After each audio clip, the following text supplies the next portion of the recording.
Welcome to the Weekend Warriors Fishing Podcast, presented by 13 Fishing Canada. Make your own luck.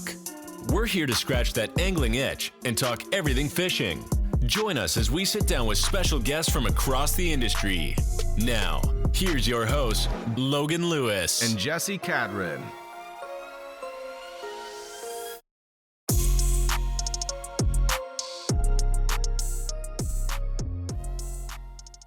What is going on? Welcome to episode 119 of the Weekend Warriors Fishing Podcast. I am your host, Logan Lewis. I am without my co-host, Jesse Cadron, for this episode once again, as he was on the road home from bear camp and didn't make it home in time for the interview.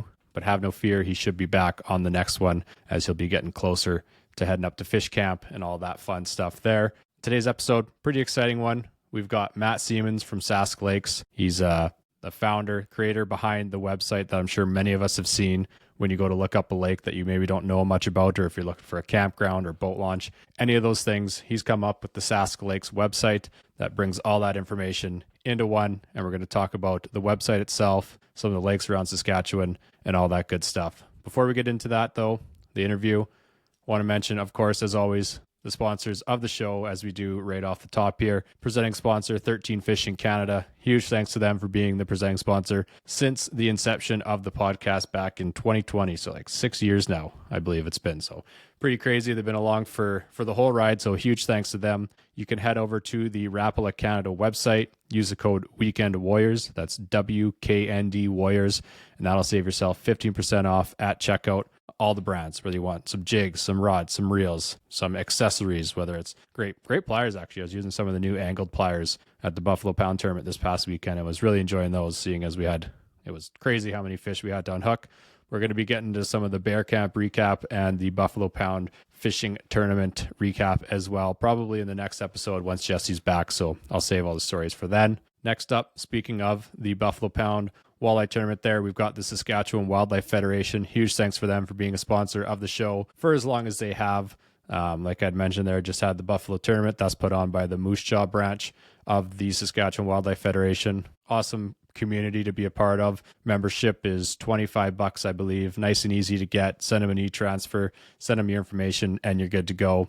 You can find your local branch, become a member there, gets you in they have some awesome prizing for hunting, and then they do the fish cultivation station, stocking program. They do the walleye camp at Buffalo Pound, which stocks walleyes all across the province, access to land, magazine, bunch of good stuff, and just a great organization to be a member of. So head over to the website, find your local branch, and get your membership today. Next up, we've got Lac La Martre Adventures. As I mentioned, Jesse will be heading up there right away here. I think he's got one wedding, and then he's making his way up there. I think he's missing the first set of clients, and then he's in there for the long haul for the rest of the summer into the fall. You can head over to the Lac La Martre website, inquire about some dates. It's the trip of a lifetime. The fishing up there is amazing, whether you want pike or lake trout. The amenities there are awesome too. Get to live on an island for 3 to 6 days, depending on how long a trip you book. Live on an island in the Northwest Territories and have a great time with a bunch of great guides. The roster of guys they got up there this year, I know many of them are guided with quite a few of them, and they're all great guys and definitely fishy dudes. They know what they're doing. So head over to the Lac La Martre website, inquire about some dates, and get yourself the trip of a lifetime book. Lastly, before we hop into the interview here with Matt Siemens, we've got Angler's Edge mapping coming on this year. Of course, they do prints like I have behind me in the video version if you're watching that. They also, the main thing they're doing is the chips for Lowrance units, getting tons of these lakes, especially around Saskatchewan here now, mapped. Manitoba's got tons. They're into Alberta, into BC. Pretty sure you can get the maps specifically by province. And then you can also get the full chip for the whole year of everything they've got released up to date. They've got a really awesome program that if you already say you bought the 2024 and you want to buy the 2026, I believe you just pay for what you're upgrading to rather than having to spend money on the whole thing once again. So that's pretty awesome of them to do that as well. But head over to the Angler's Edge mapping website, see if there's some prints you might be interested in. As far as Saskatchewan specific stuff, they've got Last Mountain, they've got Diefenbaker, they got some of the smaller lakes as well. So you're not going to want to miss that. On the full chip for this year, Buffalo Pound's on there. That's one that's near and dear to my heart, so that one's pretty cool to see. And yeah, lots of other great maps there. So huge thanks to Angler's Edge Mapping for coming on as a sponsor this year. That's all I got. Nice, short, and sweet here for the intro. Always got to show love to the sponsors. Not going to tell any stories. We're going to wait till that part with Jesse when he's back. So hope you enjoy this interview with Matt Siemens from Sasklakes. Well, we've already been chatting for about half an hour here. We were going to start at 7. It's now 7:30. We're sitting down this evening with Matt Siemens from Sasklakes.ca. How's it going? Good. How about you? Not too bad. I can't complain. This is a website that's been popping up more and more. We talked about some previous websites back in the day that when you'd look up a lake, sometimes that was the only link to that lake was one thing, and it really didn't have much information about it. And now Sask Lakes is kind of becoming the go-to that I found, at least anytime you start looking up, especially these lakes up north, trying to see maybe what kind of fish are in it or some kind of maps. I know you've got the satellite imaging on there too. So it's definitely becoming a pretty popular thing, and just saw one of your videos recently that on the socials too, you're getting some pretty good engagement on there as well. Yeah, the socials really taken off, and that was never really my focus. Like I'm a kind of an awkward computer software engineer kind of guy. So like I built the website and I was having fun doing that. And then I started doing the social stuff just to try to get people onto the website. And it kind of took off. And so now I'm kind of making my videos and even doing some kind of silly ones and stuff. And it's been fun. It's totally out of my comfort zone, but the response has been good. There's a real community that's kind of grown up around that. So yeah, it's something that I've had fun doing. And it's been fun to see the response. For sure. So I guess for some of the people that haven't seen much from Sask Lakes and whatnot, and from yourself, maybe just touch a little bit about who you are, and then we'll kind of get into how Sask Lakes started and kind of get on that journey too. Yeah, you bet. I don't even really know how to describe myself. I'm kind of a self-employed software engineer, I guess. At this point, I'm kind of working on a few of my own personal projects. Sask Lakes is the main one that takes most of my time. And it kind of started out as a personal use case. I was looking for more information about lakes that I wanted to get into. And I started to find that it was really hard for even some pretty well-known or popular lakes to find out anything. I couldn't get photos of the lake. I couldn't see where the boat launch was. I couldn't see what the boat launch looked like. Sometimes you couldn't even figure out like where to access the lake, right? Google would take you to the nearest road to the lake, which was sometimes just a grid in the middle of nowhere. Goat trail. Like, so you park and you'd be like, oh, if the lake's actually 3 kilometers away, okay. So I started just for my own use, trying to pull that information together, and I started to try to see what was available for these different lakes. And so that's kind of where Sask Lakes started, was just a directory of lakes. And as I kept finding data sets and information, I would kind of pull it in and toss it all in one place. And as I was building this out, I was like, oh, this is pretty cool. This could be useful for, more people than just me. And so I started to, publish it as a website. And then it kind of just went from there. And so it's still at its heart, it's kind of that directory, but I've added in a ton of kind of new features. So there's search tools and there's interactive maps. There's satellite images of the lakes. I'm pulling in, I've started to set up things like we're setting up some live lake cameras. So all sorts of different interesting stuff. I have an events calendar for what's happening around the lake. I've got stocking information, species information, setting up a business directory, trying to do some lake news as well. I think that's something that's interesting, where a lot of times, again, something that I was seeing is like, you'd see a news article about this lake or that lake, and I was like, oh, that's cool. And I was like, where is this lake? What does this even mean? And so I started to try to like tie that in, where it's like, okay, this has happened at this lake, but now you can see photos of the lake and you can, find out what's actually in there. And so that's where it's gone. And like we talked about with the social media, trying to pull in more of that community aspect and the user generated content. Like I don't want to complain, but we have too many lakes in this province. I can't go to them all. And even the ones that I have been to, there's a lot of lakes I'll go to, probably once in my lifetime, and I probably won't be back. So I'm starting to try to get more user-generated content. So there's thousands of photos now on the site that were uploaded by other people. And that's awesome, because we can kind of get an idea of what's happening, at the lakes that I haven't been to.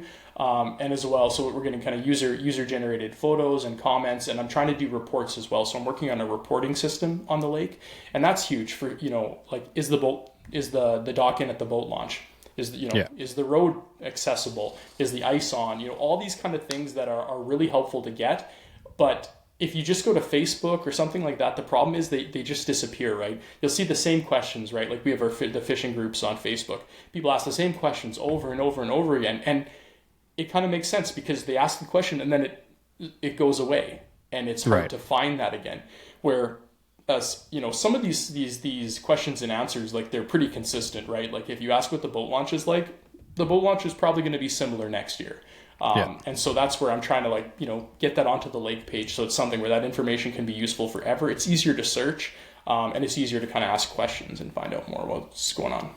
Right, for sure. No, that's something I've noticed going through, and I was just checking out the main website there and seeing some of the photos. And when you're talking about kind of reports on lakes, it's hard when you don't know the lake and maybe you haven't been there to kind of know some of the goings on around the lake, right? So definitely being able to access some of that user generated content too is pretty nice for that. And yeah, it is crazy how hard it is, like you said, to even just find out where a boat launch is sometimes on the lake, right? Exactly. Like, I've spent a lot of times on Google, and you're kind of scrolling the shoreline, and that only works in, if there's not tree cover and things like that. Yeah. So, and then if you do find the boat launch, can I launch my boat, right? Like, if I'm sitting in Regina and I've got a big boat, am I going to drive, 8 hours to find out that, I either can't get down the road? So, there's that, and that's something I'm still working on, but we've got 300 and some boat launches on the website,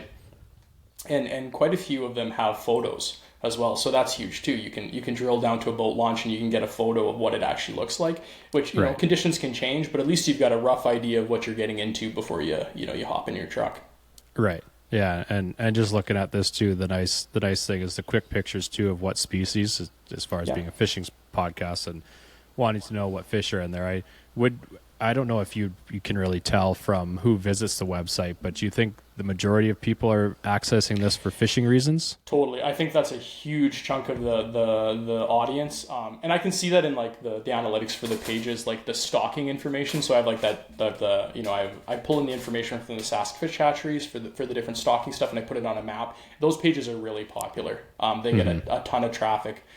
So definitely the fishing aspect gets a huge chunk of the traffic. And the other thing is, I also think that's kind of what people just know Sask Lakes for. Sometimes I've asked people, like, if they've checked out the site, and their response has been like, oh, like, I don't go fishing. And I was like, oh, okay, fair enough. But there's other stuff that's on here as well. So please, take a look. Oh, for sure. And with the kayaking and canoeing community being so big too, I would say growing, it seems, or unless I'm just becoming more familiar with it.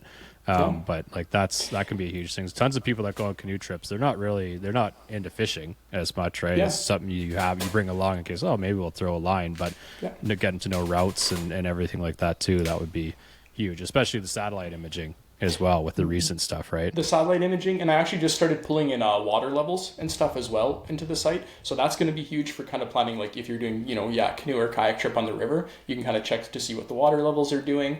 And finding access and launch points too. It's the same problem when you're wanting to kayak, and even, just finding lakes that are sheltered and stuff like that. It's a different kind of criteria that you're looking for. If you want to have a safe lake that you can paddle on, or that's shallow. So there's so many different use cases for what people are looking for. Another thing that comes up that does tie into fishing, and it's something I want to spend more time looking at, is kind of accessible fishing. Okay. So that's a question I get a lot, where, people are saying, like, I don't have a boat, or, I'm in a wheelchair, or whatever it is. And they're like, where can I go fishing? And that's something I want to build out more, because again, that's a really cool use case as well. And what I'm really interested in is trying to reduce barriers, right? And get people out at the lake, get people to feel comfortable. And that's a big one, right? Like if you don't have a boat, if you don't have a lot of equipment, if there's a trout pond down the road that you can take your kids to, and you can introduce them to, this hobby, like fairly cheaply, like, go to Canadian Tire, get some gear and get out there, then that's awesome. And that's something I want to, try to support. Oh, for sure. And I know Manitoba does a pretty good job. When I was up in the Duck Mountain area, I don't know what group it was. I can't remember. There was a plaque on each dock, but lots of these smaller trout lakes, they had kind of a nice floating, very accessible dock. Like you could easily, if you were in a wheelchair, you could go out there, and then a nice platform at the end of that, 2 benches, one on either side too, and I think a table maybe as well beside each bench, so you could set stuff on, and like just nice and accessible. I mean, those Duck Mountain's kind of its own beast, right? And pretty special place. with everything they have there. But those kind of things are pretty handy. And I mean, it's different when you've got lots of the bigger lakes and everything that we have, but just being able to get out past, I guess, the shoreline, right, and maybe get out a little bit of a dock and stuff too, that's pretty handy. So that would be nice to have something like that, because yeah, there's tons of people that, or if they're just camping, right, lots of the northern camping, you're at a campground there, and if you can kind of get out into the water a little bit, could be the difference between catching a fish or not too. So yeah, no, for sure. Well, that's all pretty sweet and how that got going. I guess maybe you touched on some of the features already. Is there kind of any other ones you wanted to cover that you hadn't gone over? Yeah, I kind of talked, like, the search tool is a big one. It's still kind of under development. Like, obviously everything I do is under development. That'll be my caveat. Like, yeah. I'm a solo, like, it's just me over here. Like, yeah. I'm doing kind of the business side of it. I'm doing trips, I'm taking photos, I'm doing videos, I'm working on the website, I'm answering emails. So like most of what I'm working on is 80% done. But the search tool I think is really interesting. So it has the ability to search for lakes based on the fish species like we talked about, but also like whether they're stocked or not stocked. And eventually that's going to get expanded as well. Like I really, my vision is to be like, right, you might want to go to the lake and you're like, hey, I want to target, rainbow trout, but my kids want to go to the beach, and like, I want to do this and I want to do that. And I want to be able to kind of like filter that down so that you can figure out where you're going. Because there are lots of tools out there that do that fishing aspect of it. Right. But what I think what's really missing is tying it into the whole like ecosystem and like what else is happening at that lake, right? So there's places you can look, you'll get the fish species, but right, is there a beach? Like, what does it actually look like? Is there a campground? Like, where am I going to stay? So that's eventually kind of what I want to have built out, is kind of have that whole holistic lake experience kind of search tool. Yeah, so you actually have you can picture it more in your head of what you're getting yourself into. I know some of the trips that I've gone on, and I'm going to try this little back lake or that one, and it's like, okay, this is not what I expected whatsoever. There's no way that I can get into here with my truck, or I can get into here with even sometimes the canoe, like things like that. It's like, it'd be nice to have had somewhat of an idea that maybe this wasn't the best place to come to right now, kind of thing. So no, that definitely helps out there. And I was just using the search function there and checking out some of that. And yeah, as far as especially the stock trout side of things, being tied in with the Saskatchewan Wildlife Federation and them handling that kind of stuff, it's nice to see it actually right there. I know we talked before we started recording here about sometimes it was difficult to find where those stocked lakes were, or sometimes there's multiple different named lakes, or lakes with the same name too. So it's kind of nice to be able to figure that out a little bit. Does that confuse you at all in the back end? Yeah, 100%. Well, and here's the hardest part. So in Saskatchewan here, like, we like to brag, right? We got 100,000 lakes. Well, with the data I found, there's about 6,000 that are named. But there are not 6,000 names that are used. And confusingly enough, out of the 6,000 named lakes, a whole bunch are named unknown lake, or unnamed lake, which is also super confusing. And actually, even if you check the Angler's Guide, right, that's really tricky, because they've got unnamed lakes with custom limits, right? Like they're catch and release waters, but they're an unnamed lake, and they give you the like kind of the area where they are. And like, I get that there's lots of unnamed lakes, but I think it would have been really beneficial to name them. If you're going to put a custom limit on it, I think that would help everybody out. So I definitely struggled with that, like trying to pull the data together, and you'd be like, oh no, there's like 3 unnamed lakes in like kind of the same area of the province, and you're like trying to figure out which one is which. And the same thing with the stalking and everything else, because sometimes you'll have a stocked lake, and all you're trying to figure out where it is. Yeah, there's 3 or 4 or 5 lakes all with that same name. And so that's definitely tricky. I think I don't know what it is. I think Anderson Lake, I think there's 15 or 16 of those. Really? It can be a real goof. And even something like Shannon, which a lot of people are familiar with 2 of the Shannon lakes, and I'll post about them and there'll be disagreements, and people are like, actually that's located here, or that's located. I'm like, you're both right. Everybody's right. It's all okay. Yeah, it's fine. Yeah. Everyone's going to be defensive of what they think is their lake, right? Yeah. So, yeah, that definitely plays into it. But I guess with all this, like with you starting and whatnot, how much more often are you heading out to all these different lakes just to go see them now because of the website? A ton. Like, exactly. I think before this, I was very much like most most people where, right, like you kind of have your lake, right? Like, and for a lot of people in Saskatchewan, it's almost like a generational or a family thing, right? It's like our family goes here, our family goes here. So like, most people have kind of like a handful of lakes that they explore. And so, yeah, definitely I've been to probably, 300 lakes, new lakes to me in the last couple of years. And that's been super cool because there's so many really, really incredible spots that I found. And it's also just been really interesting to find out how many lakes there are, that I've been driving by for years, right? Like, 'cause some of these lakes are way out there, but some of them I've driven by probably, 30, 40 times in my life, and I never realized they were, just down the way or just off the road. There was this little spot. So that's kind of been so cool too, to see, a lot of stuff is really available. And even the lakes that people go to, I think it's funny. Like, a lot of times people will, drive past a ton of beautiful lakes to go to, their family lake or whatever. Yeah. That's far out of the way, but.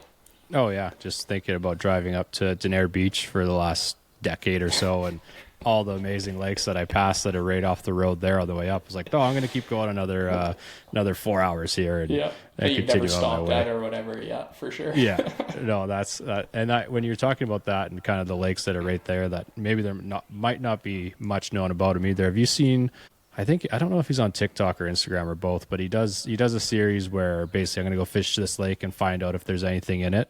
Oh, Michigan in Minnesota? Is he the Minnesota guy? Yeah, it's Minnesota. It's one of those.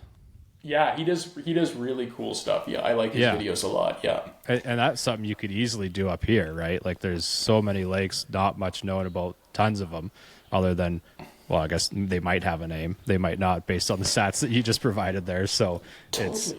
You could easily do something like that. I think there's so many lakes that are like, that's one thing that we definitely have some lakes that are overloved, and I think we mentioned a few of them before we started the video, but I swear 95% of the lakes I go to, I'm the only one on them, right? Like, I show up, nobody's around, and those are for the most part road accessible lakes where I can drive my truck to and I can hop out with my canoe.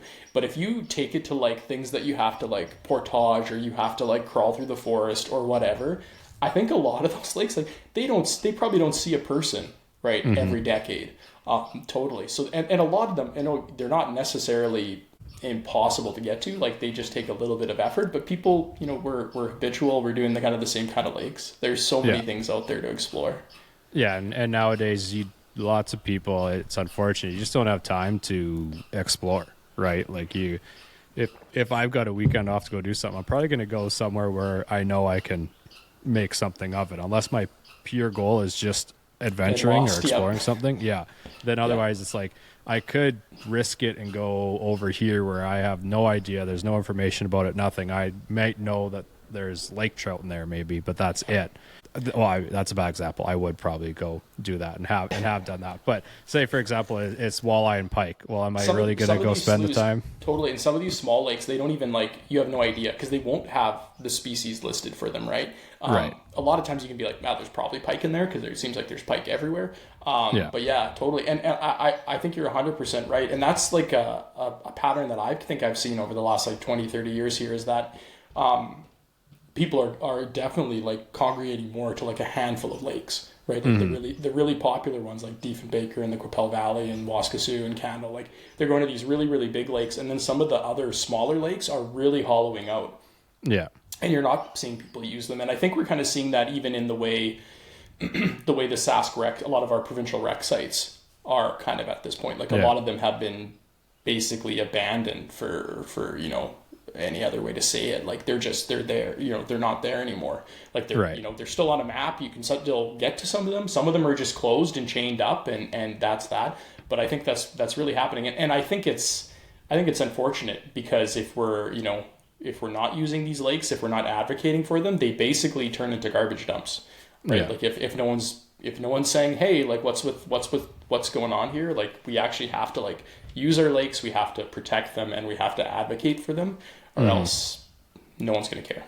Yeah. Well, even down south here, you drive around enough and you come across, you can still see the old fire pit setups with the pole pipe out of the ground, and but there's not, you wouldn't have known anything was there if those weren't there, right? Like there's quite a few of those around. They're unlabeled. There's so many lakes like where there's no signage at all. And that ties into like finding them. So, cause like you'll drive someplace, like talk about these stocked trout lakes, right? You'll drive someplace and there's like 4 little puddles and one of them's stocked. But like, if you don't know, like if you're just driving down the highway, and a lot of times what I found is like, right, I'm going to an area, I'm looking for a lake, I'll see a big body of water and I'm like, that must be it. And then I'll like, I look at my map and I figure out where I am and I'm like, nope, that's not actually a lake. And it'll be like a little tiny puddle beside it that's, stocked with rainbows or something. So it's kind of tricky. If you're just looking for a big body of water or what looks like a lake, a lot of times you won't be a lake.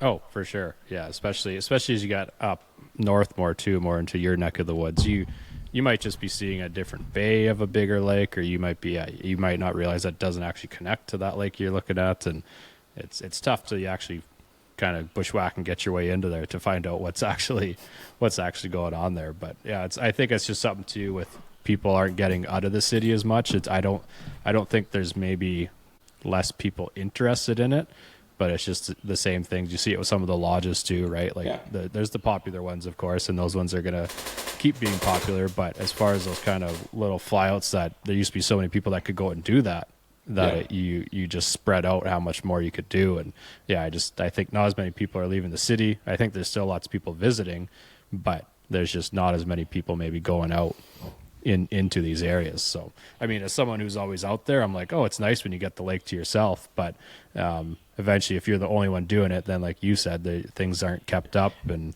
it kind of goes by the wayside. And the government gets rid of the boat launches, right? Like that's what a pattern we've seen too, is a lot of these, what were previously free public boat launches have now become, kind of leased out to whoever's handling wreck sites. And so now all of a sudden they're paid boat launches and things like that too, right? Like, so I do, that's my feeling is we gotta get out there. We gotta use these things. And maybe even like the tools have changed too. I don't really know how to say that, right? But like people's vehicles are bigger, our boats are bigger. So a lot of these smaller or less accessible lakes are just less interesting for people, right? Because they want to put their big boat in and they don't want their nice track to get scratched or whatever, right? Where, you're gonna get some scratches if you head into a lot of these lakes. Yeah.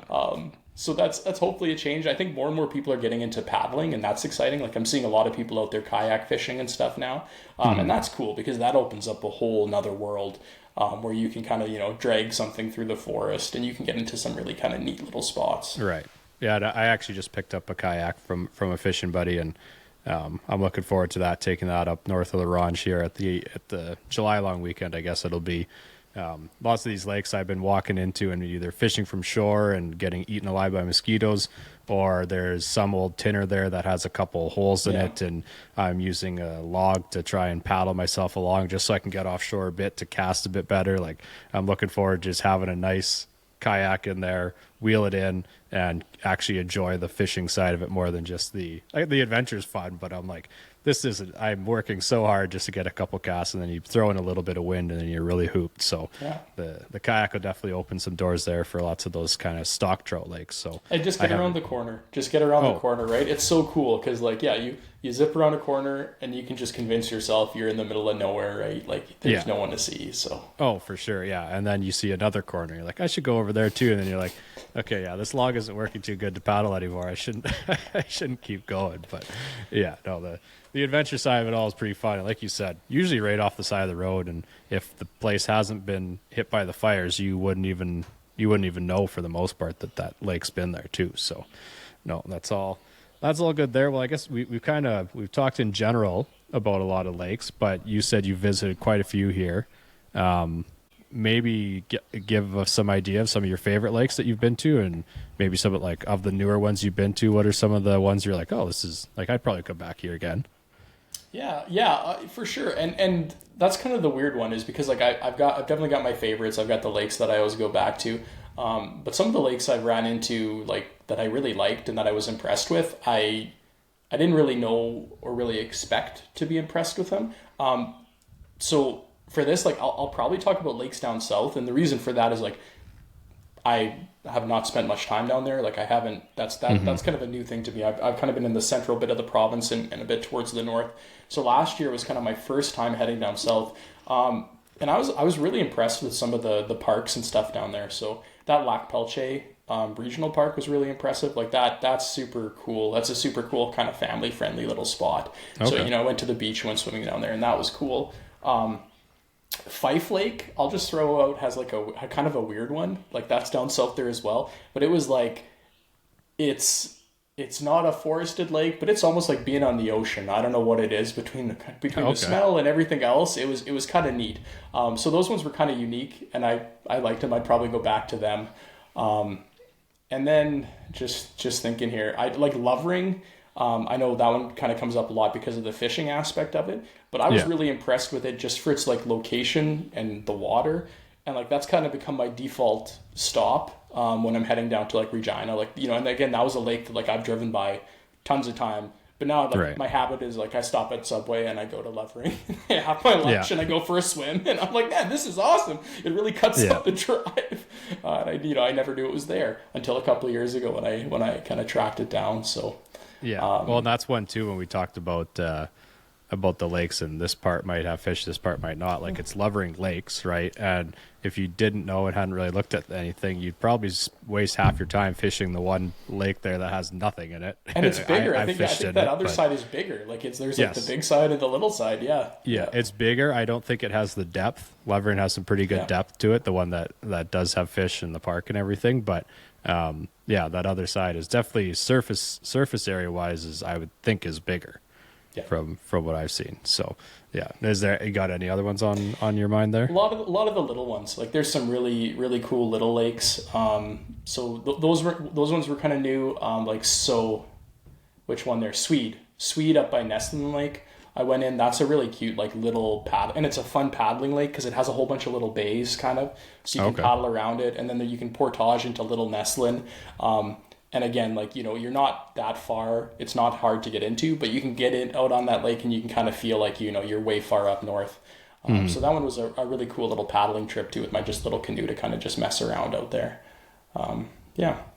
Nice. Yeah, no, that works. And I guess talking about canoes, I haven't seen it yet. We kind of talked about it before we were starting the interview here, but have you integrated anything as far as like canoe or kayak, what do they call them? I don't want to say circuits. I don't think that's right, but like loops the routes, like the trips or whatever. Yeah. I haven't, but that is definitely in the back of my mind, and it's something I keep thinking about. That's something I'd really like to do. And I'd love to get some of the canoe trips for sure, because I have the information about the lakes, but in my mind, like, that next step is to try to tie them into like kind of larger things where it's like these lakes connect and here are their portages and stuff. And again, there's other apps and there's other services that do that. But they're missing some of the stuff that Sasklakes has, where I have like the photos and I have the fish species and I have kind of like that environment, whole ecosystem around it. So no, that's something I'd really love to do. And I'd love to do it for some of the more extreme, for a better word, like routes, like, some of the big ones up north. But I'd also love to get more information about some of the smaller routes too, right? Where it's like, you're down south, you want to find a cool, afternoon paddle, and like, here are some options nearby. So I think that information would be super useful, and I'd love to get that built out.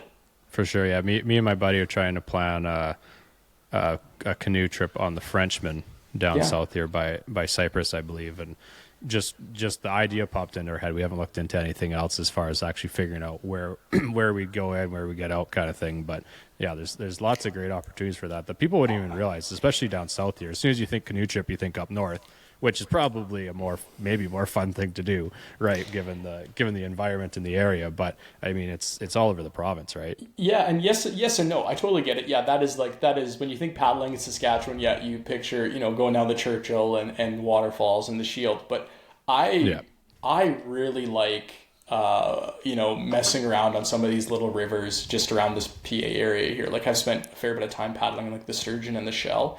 And like, they're little tiny rivers, but man, are they fun. And it's something that, right, you can drive out, and a lot of them have quite a few different access points, these windy little rivers around here, right? They cross the road all the time. So there's lots of different sections where you can pull over, toss your canoe and get out further down. And it's kind of neat because as soon as you round the corner, you could be anywhere, right? Like, you're down in the bottom of the valley of the river valley there, and like you have no idea where you are. So even if you're just off the road, it's a way to kind of get into nature really, really fast, and see some real cool country too. Yeah, I've done the kind of cross country from the gravel road. I think it's more of a logging road that connects the just south of La Ronge to the Hanson Lake Road. Yeah. I don't know if have you spent any time on that road at all? Yeah, for sure. Yeah, like so that's over towards like the Nipicamu Sand Hills cliffs. Are those down that way, or? I'm not sure. Like I was basically coming from La Ronge going to Flin Flon, so Okay. it's the road, the entrance to the road. I was coming from La Ronge. It's just south of La Ronge, and then it's about 2 hours, I think, of grid heading east, and it comes out just before JJ Creek, I think. Okay, yeah. I know that road. So that'd be, it would go by JJ Lake too then. Yes, I think so. And I was just going to say at that road, when you talked about how many times these creeks and rivers are across the road, I couldn't get over how many I was driving over on that I had no idea about. But so many different rivers and whatnot to cover there. I'm not sure what road that is. I was pretty lucky. I wasn't towing a boat or anything, and the road was actually okay at that point. I don't know if it's always like it's that, not always but good. I don't think it's always good. Yeah. It's hit or miss. But yeah, and you know what? I think that's the kind of just what we're discussing here. That's a big thing, that I really want to stress is like just get out there and explore, because I think people do build it up, right? They think they have to drive 8 hours. They think they have to go way up north. They have to do all this. Yeah. It's like, no, like, basically anywhere in the province, you can find a lake to go out and paddle. You can find a lake to, go out and throw a fishing line in. And it doesn't have to cost a fortune either. Like, I think people get up in their head, right? And they think they have to spend all this money to do it. It's like, you know what? Your kids can have an awful lot of fun in, a $200 kayak from Canadian Tire. Just get out there and, explore what's around you. Yeah, they're on sale right now. I saw actually when I was there. Yeah, Pretty good. good. Pretty good deals, but that's the barrier to entry is it goes both ways. We talk about like boats are getting bigger, trucks are getting bigger, but at the same time, like the barrier to entry, I feel like is getting a lot lower in a lot of cases too, because now we've got fairly inexpensive canoes, fairly inexpensive kayaks, and even just for someone who might not have space, maybe you're in a condo or something, right? Like there's great paddling clubs in Prince Albert and Saskatoon, and I don't know, maybe Regina, I don't know. And there's even sailing clubs. There's sailing clubs all over the province and stuff. So even if you don't have room for stuff, you can get involved in something. You can get out on the water, and you can do it like pretty affordably. Right. Oh yeah, and I think you can look at any of this stuff, whether it's fishing, anything outdoors, really anything in general. If you kind of de-influence things, like if you are watching videos online all the time of stuff, you're gonna have every little or think you need every little gadget and whatever. But think of the origin of canoes and everything like that, right? Even some of the earliest days of that, like you really don't need that much when you're going out. Like, yeah, it might be nice to have lots of the camping gadgets and stuff, but most of it's stuff you don't really actually need. So don't be kind of, I guess, worried about, I need this little thing and that little thing and this little thing. I need this big battery bank. I need this, I need that, right? Like there's lots of that stuff you don't need. You might catch more fish, but you're not going to have more fun. And especially if you're trying to get your kids out or whatever, right? Like they're gonna remember going out in the little tinny and like splashing around a lot more than like you stressing out over your big boat that's broken down or something. Like just get them out there. Oh, for sure. I've got the fishing boat that I've always wanted now and got it set up how I want. And I mean, yeah, I love using that. But some of my favorite memories are from we did a grade 12 canoe trip, outdoor ed trip up north there, north of Otter Lake, and just out in the bay whipping spoons around, catching pike, and just with a bunch of buddies, right? And that's one that sticks with me. And I'm sure there's lots of fish I've caught in these other boats where I just, whatever, there's another fish kind of thing, right? But I mean, you're definitely going to remember lots of those other ones and whatever. It might not be the best setup and everything like that, but it gets you out there is the main thing, right? I've got some of my earliest memories. Yeah, we're out like, fishing in the canoe or the little boat with like me and my brothers and my dad. And like, I'm sure there was probably more setup and tear down and like getting weeds off our hooks. I'm sure we actually didn't do much fishing, but like, you know, in the mind of a kid, like that was huge, right? You went on this fishing trip and you caught a fish and it was all the, so who knows? You know, I'm sure it was a terrible trip for my dad, but like, it's you know, it's still a memory I've got 30 years later. So. Oh, for sure. For sure. And I guess we talked about some of the lakes that you found interesting there and the ones that you visited, but just off the top of your head, what are some of the like most popular lakes? Does it kind of what we would expect, or is there some that kind of surprised you? Yeah, like it's mostly what you'd expect. It's tough for me to say one way or the other because like what I get is, you know, who's using the website, so who's hitting stuff, and I also kind of get the, you know, who's asking questions, so like the community, right? And I think part of that ends up being like it's kind of clusters, right? It's like people who all know each other are like at a lake or whatever. So I think it's kind of what you expect. So just looking at the most Googled lakes that hit my site last year, it was Emma Lake, Lake Athabasca, Last Mountain, Pike, and Turtle. Okay. So those ones were pretty popular. Turtle gets actually like a lot of attention. I see a lot of information from there, a lot of people talking about it. Okay. I think probably like what jumps out at me is like some of the lakes that I would have thought would be more popular that didn't make that list, like Waskesiu and stuff like that. I would have thought would have been higher on the list. Is there like a Diefenbaker? You know, again, yeah, that didn't make the search. But the other caveat is like that's the search stuff that I saw for my site, so maybe I wasn't showing up for the right search terms or something. And there's probably too, there's so much other information out there, I guess, about some of those bigger, more popular lakes too. So that's the thing. And that's where, you know, my site, I get a lot more traffic, I think, probably for the small lakes because there's less competition. For some of these lakes, right, like I'm the only one with any information for them. Whereas like Diefenbaker, right, they've got their own tourism board and stuff like that, right? So like they're working a lot harder. And also I kind of, I haven't put as much effort into some of the really popular lakes because there's somebody who's already kind of doing what I'm trying to do. Right. Whereas like for a lake that has no information, I'm like, okay, well, like let's try to get something out there. Right. For sure. No, that makes sense. And I guess we talked about some of the socials and whatnot off the top there, but I know a thing you're kind of doing was going around looking at lots of the areas that were affected by the fires. What was some of the more eye-opening things that you saw visiting some of these places that were hit by them?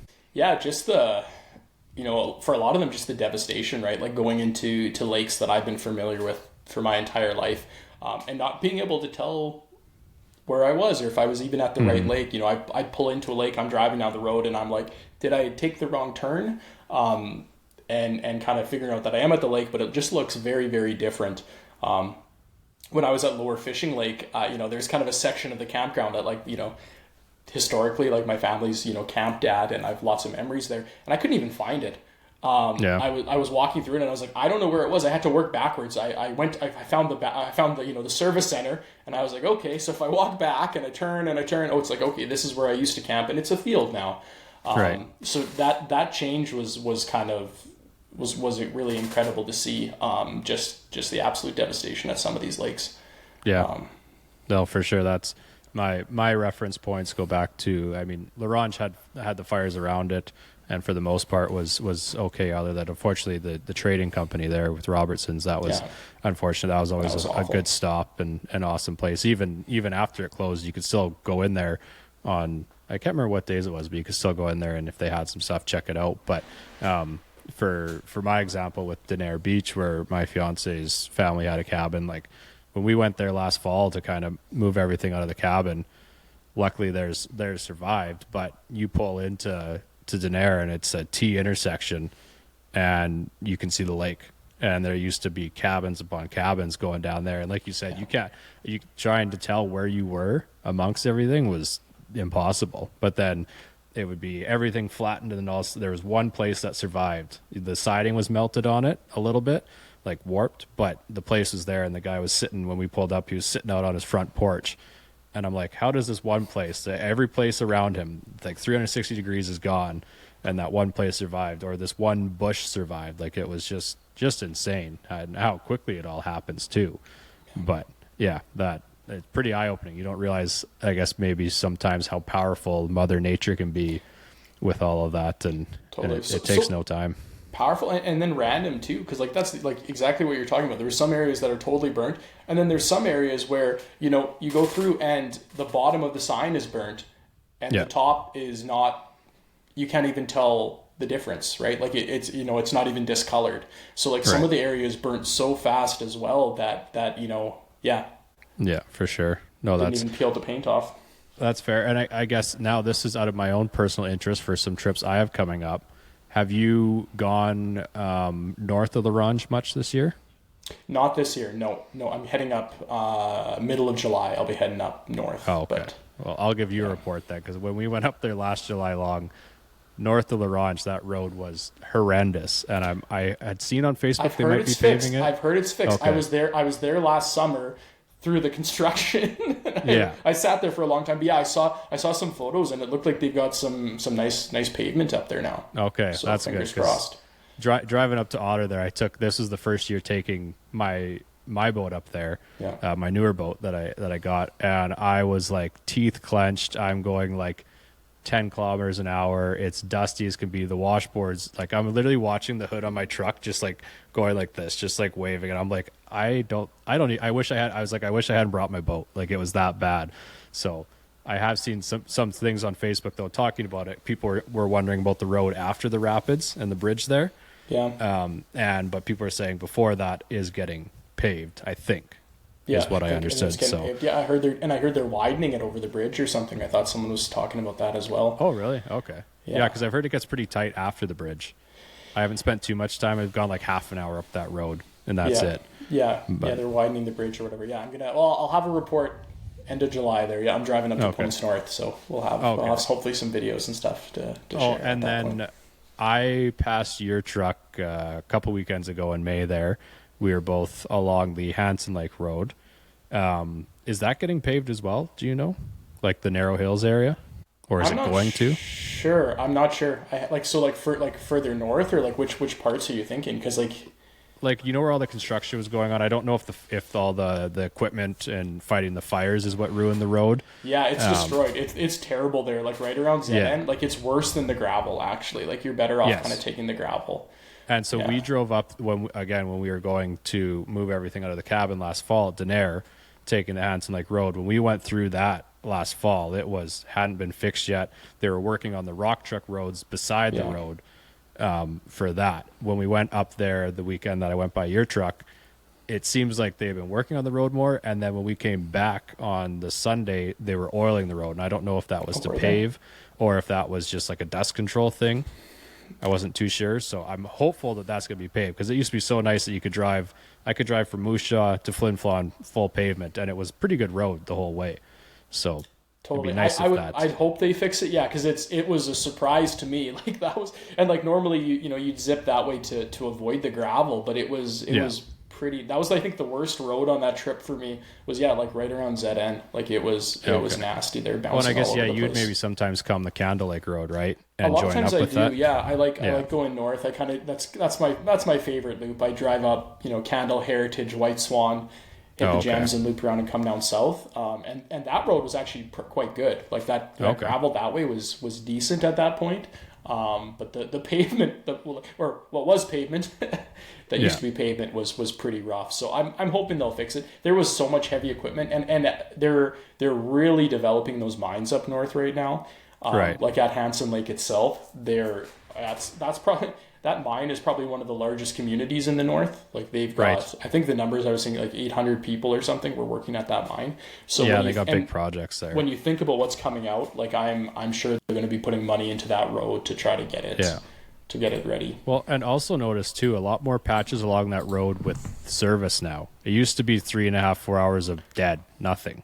That's huge. Yep. All the way to Deschambault now there's service. Yeah. And that was a surprise to me as well. I knew they were working on it, but just seeing that, there's service almost everywhere. And even I know some people will be pretty upset because some of those lakes that were remote, that were backcountry, like now you've got cell service. Lost Echo. Like I've done the drive of shame there, right, where you get into Lost Echo and you got to turn around and drive back to Pipperell so you can book a campsite. But now you've got cell service right at Lost Echo, so that's really different. Yeah, no, for sure. And I mean, now lots of the newer iPhones, they've got the satellite texting if you had some kind of issue. But yeah, that's all stuff that's changed, and big projects with like the power lines running from the mine back towards, I think is all the way back towards Flin Flon. It would make sense, but those have been big projects there too. So, I mean, it helps out in some of the areas. I'm sure there's some positive around the mines too for some of that stuff. But yeah, crazy how much changes. And I think it was kind of similar north of La Ronge, that like, because that road wasn't always great, but it was drivable. Like you could go at a pretty decent click to get to wherever you're going. But I think same thing. Lots of the heavy equipment that was around fighting the fires, just those roads can only handle so much, right? So I think that was kind of some of the stuff there. And the road crews too. Like when you think like how many of the road crews were just not able to access these areas either, right? Like you normally all summer they're heading out to these places and they're working, and now all of a sudden they can't get it. And I don't know, but I'm guessing that's why they were able to rebuild the scenic drive there in Narrow Hills so fast.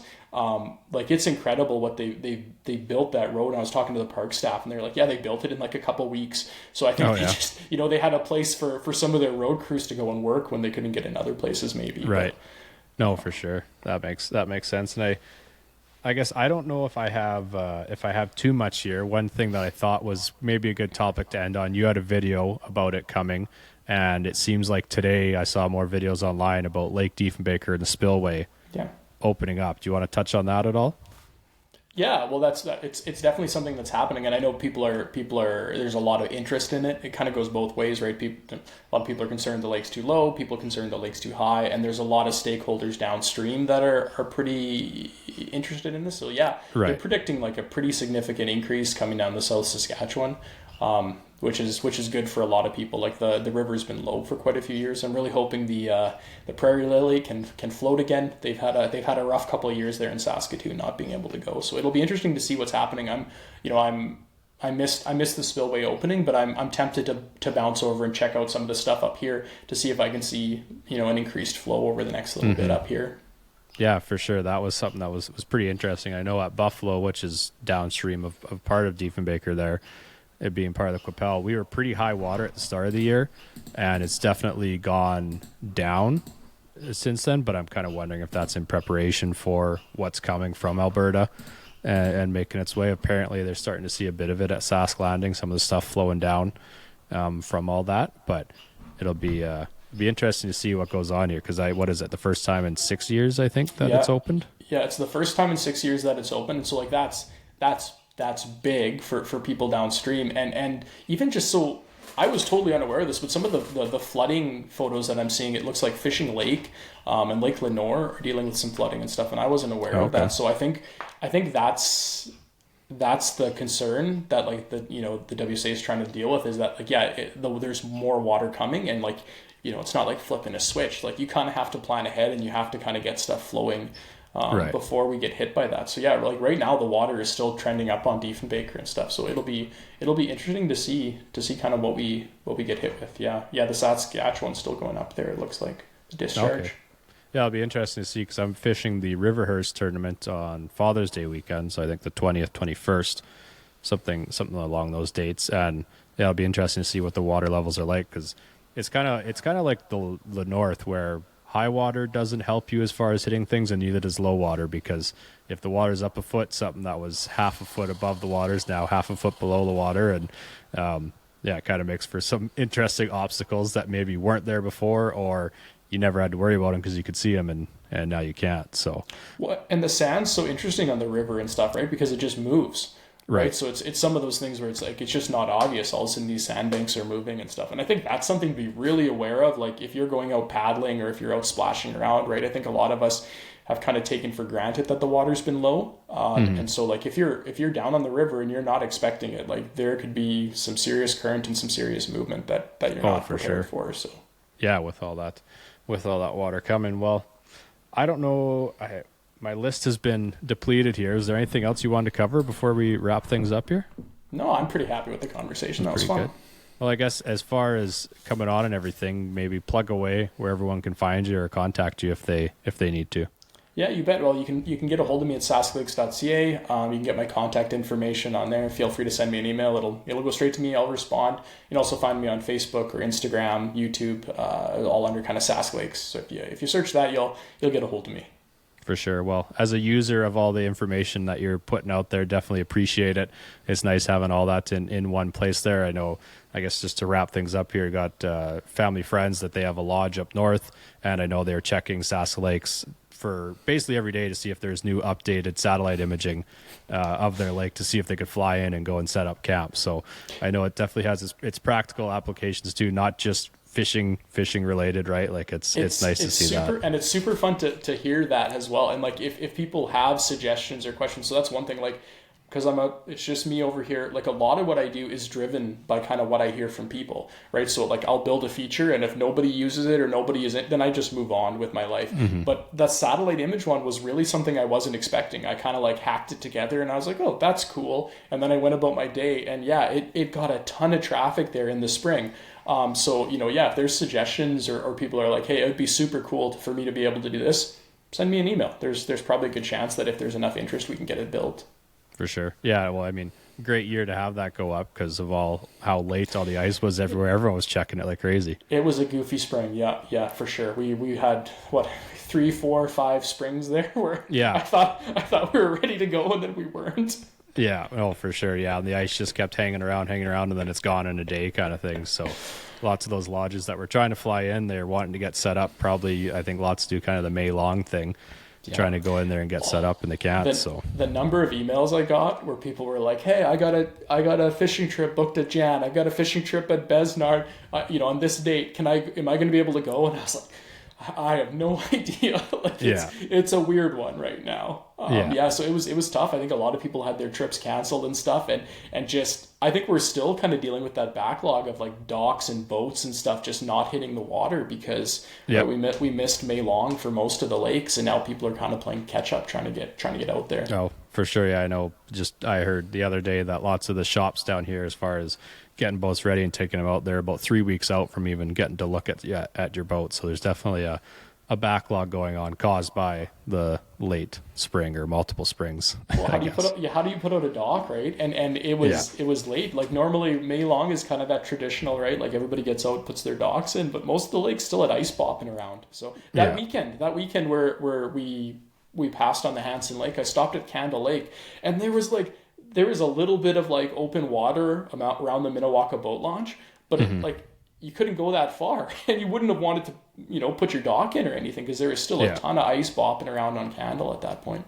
Yeah, and same. We went up all the way to Miron Lake there, and it was only the main bay that the lodge was on that was open, and lucky enough it's a big enough bay that we could fish it, and it was just for a stag, so we had our fun and we caught some fish and didn't need to go explore the whole lake, even though that would have been awesome. But yeah, we only had one little pocket there, and it was just enough for a couple days of fishing. But I mean, you make do with what you can if you can get on the trip still. So yeah, no, that's all fair. Well, I really appreciate you taking some time in your evening. You've got a nice backdrop there. Looks like some sun's still up, so maybe you can enjoy the rest of your evening. Actually, I think the more sun we've seen all day here, so I'll take it.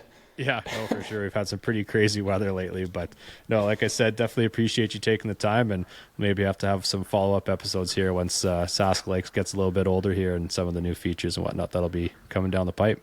You bet. Yeah, that'd be great. Yeah, keep in touch. I really appreciate the opportunity to come on. Will do. There we go. Another episode in the books. Big thanks to Matt for coming on.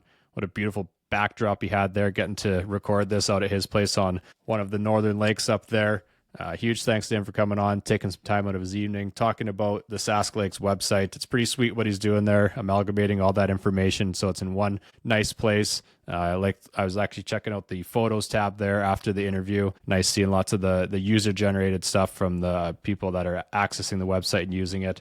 Tons of great pictures, tons of awesome wildlife. The lakes we have around here, we're so lucky to have what we have in Saskatchewan. So yeah, just wanted to give a big thanks to Matt for coming on. It was definitely interesting learning about the website, and I'm sure we'll have him on again here in the future. They got more data and everything going on the website there. But yeah, like I said, big thanks to Matt. Hope everyone enjoyed that episode. Close things out here. Want to give a big thanks, as always, to 13 Fishing Canada for being the presenting sponsor of the show. you can head over to the Rapala Canada website, use the code Weekend Warriors, WKND Warriors, save yourself 15% off at checkout, all the brands. Appreciate everyone that listens to the show. Drop a like, leave a comment, engage with the show. All of it helps. Again, really appreciate it, and we'll see you in the next one.